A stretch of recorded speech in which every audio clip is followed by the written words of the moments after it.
Hello everybody, my name is Isis Daniel and I am the Millennial Psalm.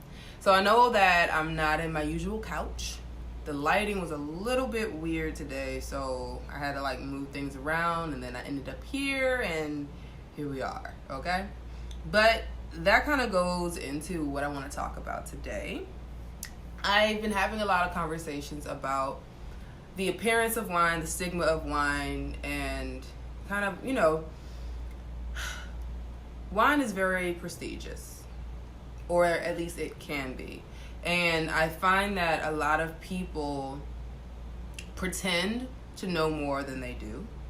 They don't pretend to know more. They make it seem like, either you are a higher caliber like me or you're not, or you shouldn't drink wine. There are a lot of different weirdness that goes into the wine industry. One thing I love about the African American female wine industry is because we're so included. You know what I mean? It's nothing but love and help and outreach, and that's what I love about being an African American woman in this industry. But I really believe that overall, being in wine can be very intimidating because of the knowledge that you're supposed to have, the techniques that you're supposed to have, the vocabulary that you're supposed to have. And although it can help, there are certain techniques and certain ways about going in wine that can help. Example, understanding your pairings. So yes, I always tell people it's not all about the pairings. You can go out, you can drink what you want to drink and eat what you want to eat, okay? But there is a way to experience it a little better. So if you understand how pairings go, when you pick a wine and you're a little more intentional about your choices, it can make an experience, the food experience, 10 times better. It's possible. But is it a law that you have to do it this way, or it's going to be a horrible experience and you know nothing about wine? No, it's not like that. It doesn't need to be like that.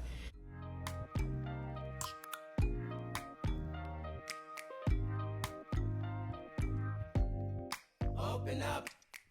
You open up. One thing that, while I was kind of thinking about, okay, what am I going to talk about today? It kind of threw me back to when I first went into wine. So when I say that, it really means when I first started taking my classes. When I first did that, I wasn't really sure what to expect. Someone told me about Psalms. I just had a natural interest in wine. Once I turned 21, past my underage drinking phase. Yes, I did it, and so did you. Okay. Anyway, but once I got past that phase, it really was my first class. I was interested in wine. I think my mom told me, oh yeah, you could actually have this be a profession. It was not something that even crossed my mind to even ask, hey, is wine a profession? Can I go and look into it? It never crossed my mind. But once my mom talked about it, that's when I started doing a little more research and I started taking courses. During my first course, I was so nervous, which is weird because it was just a class. It was just like a beginner's course, which I do have my own. So if you are interested in fine wine, summertime fine wine tasting, please reach out to me. We have one that's coming up in the next couple weeks, but we will have one in August. So please keep your eyes out. Okay. Anyway. But, yeah, so when I went to my first class, it was interesting. It was interesting, number one, I was the only black girl up in there, other than Marcia, who we're now friends. Marcia was one of the instructor's assistant, if you will. She was, pouring the wine, making sure everyone had what they needed. And she totally made me feel comfortable my first time there. All right? But I remember when I was in the class, there was a song or master of wine, whatever he was an expert in wine, and he was, teaching the course. And he was explaining how, so you have your wine here, right? You're not supposed to hold this. A lot of people think that when you hold wine like this, it means that, you're going to warm the wine, and that's what's frowned upon. Actually, that's not the real reason why you do this. The reason why you hold it by the stem is because when you are blind tasting or tasting wine in general, when you are smelling, getting the aromas, you don't want your hand here because say you just went to the bathroom, you washed your hands. Rather than getting berries and spices and whatever else, you're also getting soap. Okay, so that's the whole point. The reason why you don't hold it like this, you hold it by the stem so that your hands are as far away as possible. So when you are getting the aromas, there are no other outside factors and aromas that are interfering with what you're supposed to get from the wine. Okay? So he was explaining that to the class, and it was kind of like, okay, great, cool. Didn't know that, totally thought that this is why, and it wasn't. And then he was like, and there are certain things that sommeliers do when we're in the room together. And he was saying how you can hold it by the base of the wine, right? And he was like, this is not necessary to do. You don't have to do this. This is something that's super, like that, people do to seem a little more prestigious, and they'll judge other people for holding the stem like this or sometimes holding it like this as if you don't know better. And it's really not necessary. If you hold it by the stem, you're safe. You're going to, get the job done. You're going to be able to smell the aromas without any type of interference. It's fine. And when he said that, he was totally like making jokes about snoobie somms who are always trying to make themselves feel like they're more important. And it made me laugh, and it also made me feel comfortable because I'm like, okay, I don't know anything. As much as I drink wine and I'm open to learning, I really didn't at that time know a lot. And how he was speaking to me, or, the class, but speaking to me, it made me feel like, okay, put your guard down. Wine doesn't have to be as snooty patooty as everyone tries to make it, to be. And I looked to my right, and it was like the weirdest thing in the world, for real, because the guy was just talking about how people who do this, most times, yes, you do it by learned behavior. You're in a room full of people and they hold the glass like that. Of course, you're going to probably hold the glass like that as well. That's fine. But he was saying many specifically, this is not necessary. I don't do it because I just think it's stupid. He's talking like this. And the lady next to me grabs her wine, and for the rest of the night, she's holding it like this. And I noticed it, but it made me laugh because people, no matter if it's wine or anything else, they want to feel important. They want to seem important. They want to look like they know more, right? And it's not that there's something wrong with it, but I definitely think that it's okay to be where you are. It's okay to want to learn more and to do more, but don't lose sight on what's important. Rather than get consumed with, okay, I'm going to hold my glass like this because it shows that I'm an expert even though I'm not. I mean, just be comfortable. Do what you feel is best for you and not what you feel other people are going to see and look at you and think one way. So, I'm saying this because I don't have any makeup on, really. I threw some eyebrows on and a little mascara, no lashes. I want to be able to come here when I'm talking to you guys and be comfortable. I don't feel like I should have to have on a full face or feel upbeat because that's what you guys need. No, we're human beings, and we get to come wherever our level is. We get to come together and just drink wine. The whole purpose of being the Millennial Somm is to make wine accessible, is to make wine an experience, and it's not supposed to be hooty tooty. That's not why I'm here. I'm here to make sure that you understand wine, that you fall in love with wine, but most importantly, you understand that wine is meant to be experienced. That's all I care about. Wine is meant to be experienced. It is not meant to make you feel better about yourself, because I think there are too many people in this industry who are in it to feel better about themselves and not necessarily to experience wine and experience it better. I teach you techniques so that you can experience the wine better. I teach you pairings so you can experience the wine better. I mean, there's just certain food pairings that you have, and you think you don't like a wine, you have it, and then it's like, this is my favorite wine in the world. That's what happens when you use knowledge to better an experience, not knowledge to make you seem like you know what you're doing. Okay? But anyhow, we're going to move on. Today, we are having Smoke by Dona Paula. It's a red blend. All right? Here we are. Looking sexy. Looking fine. And it's from Argentina. Mendoza, right? Mendoza, Argentina, which we know if it's a red blend and it's from Argentina, can you tell me, please, what grape is most likely in it? Yes, Malbec. So, yeah, we have Malbec and Cabernet Sauvignon. That's what's in this blend here. I'm really interested to see kind of, like what it's hitting on. Because we have this at my job. Y'all know I work at a wine bar aside from being a wine consultant. And when I came across it, it seemed really interesting. They were saying how, oh yeah, it's perfect for cookouts and things of that nature because of the smokiness. And so I wanted to give it a try to see, are they right about that though? Or are they tripping? Okay. So let's get our glass, open that bad boy up, get all the oxygen in there to blossom and bloom the flavors and aromas. Oh my goodness. Oh my God. I'm sorry, y'all. So it's very aromatic. I actually really like that. So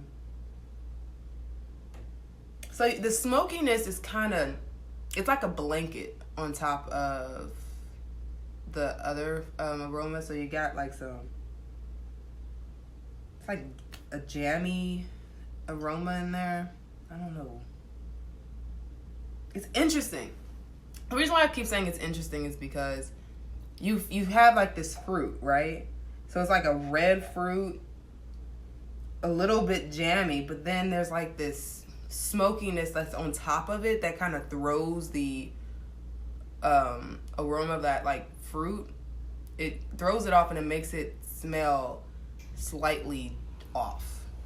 And it's not necessarily off in a bad way. It's just kind of, I'm not sure exactly what I'm getting because it's like the smoke is just, it's like being at a cookout and you are eating your, you're eating your burger and you have some coleslaw, just whatever you have at a cookout, right?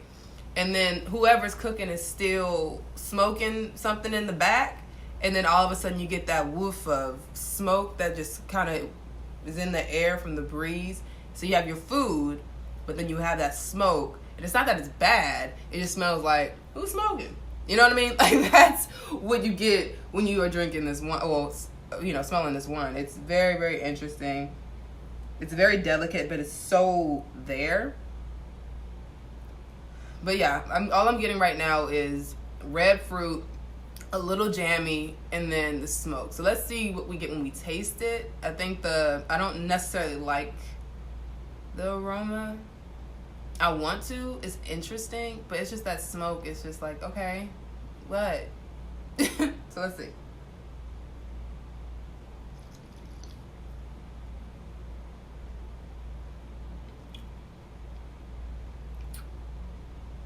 Okay.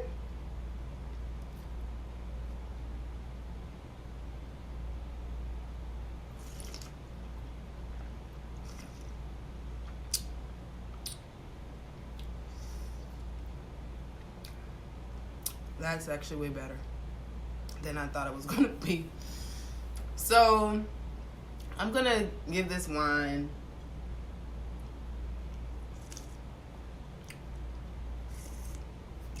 So this wine is actually medium plus in acidity, low tannins. Body is medium. So this isn't really a dominant wine, full body, high tannin, high acidity like most cabs. I feel that the Malbec kind of brought that those feeling that, aromas and flavors and characteristics kind of drew the wine back a little bit. Definitely the jamminess that I was getting before, you still do get a little bit of vanilla. The smoke, although when you're smelling it, smell really prominent. The taste, it's kind of like an aftertaste, which complements the wine, honestly.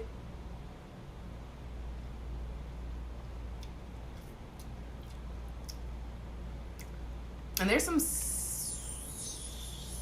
spice in there, kind of like cooking spices. I'm trying to figure out exactly what it is. It's not like pepper or anything like that, but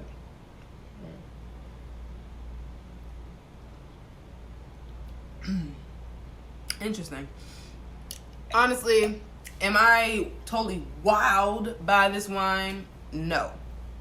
But I think that if I were going to a cookout, I would definitely bring this wine. I think it would be a crowd pleaser as far as everyone should be satisfied, which I love those type of wines.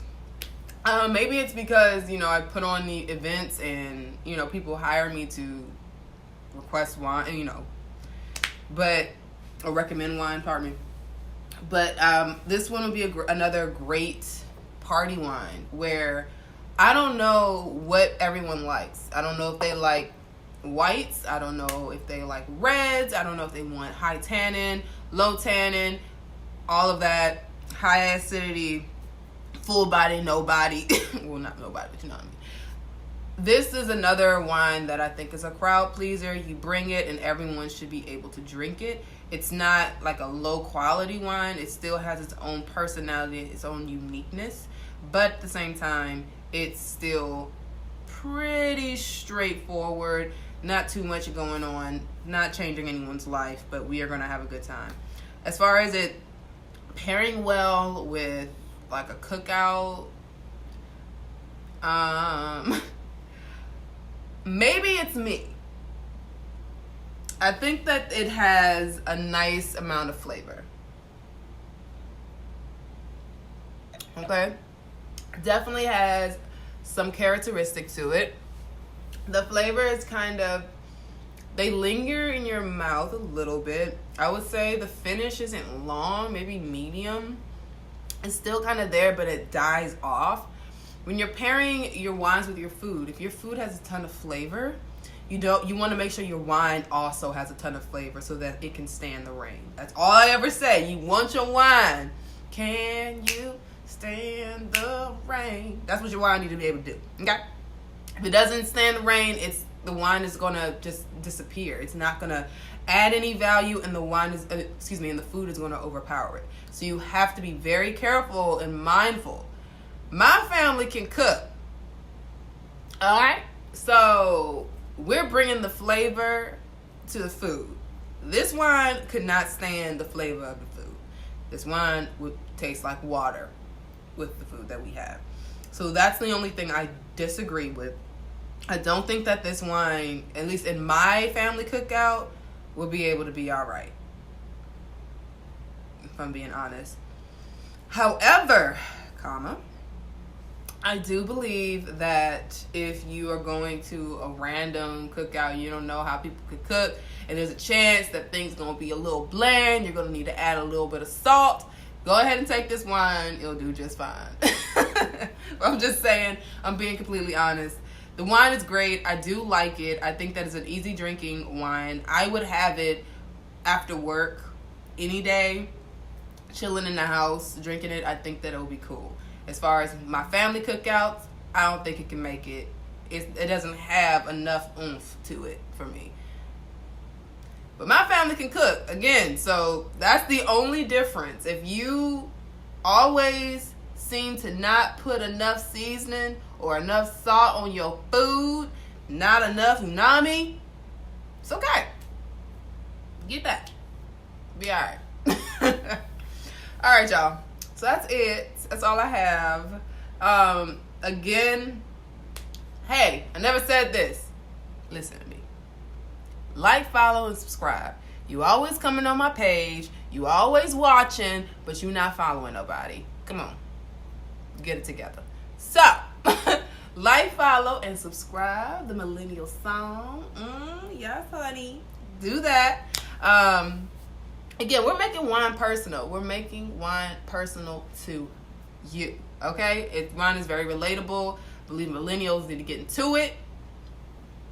Okay?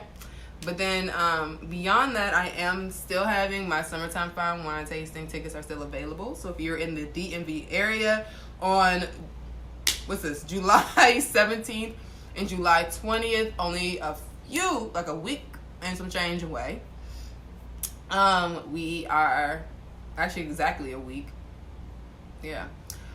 I'm having my summertime fine wine tasting. It's going to be tons of fun, we have prizes, we have games, but we also have a lot of lessons to learn about wine because we're here to enhance the experience. Yes, honey. So, come to the class if you can. It's on Eventbrite, Summertime Fine Wine Tasting with the Millennial Song, who's me. And we're going to taste some great fine wines. We're going to have a couple games, have some prizes, some blind tastings. I think it's going to be a really, really great experience. The last tasting that I had, which was my first tasting, was a success. And I've just taken that lesson, revamped it, and making it better. So if that one was great, Lord only knows what this is about to be. It's about to be popping. All right? But yes.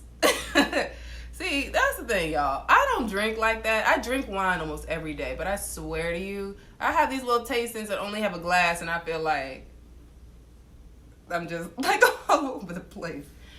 Anyway, I'm sorry, y'all. I love you. I'll see you next time. Be blessed.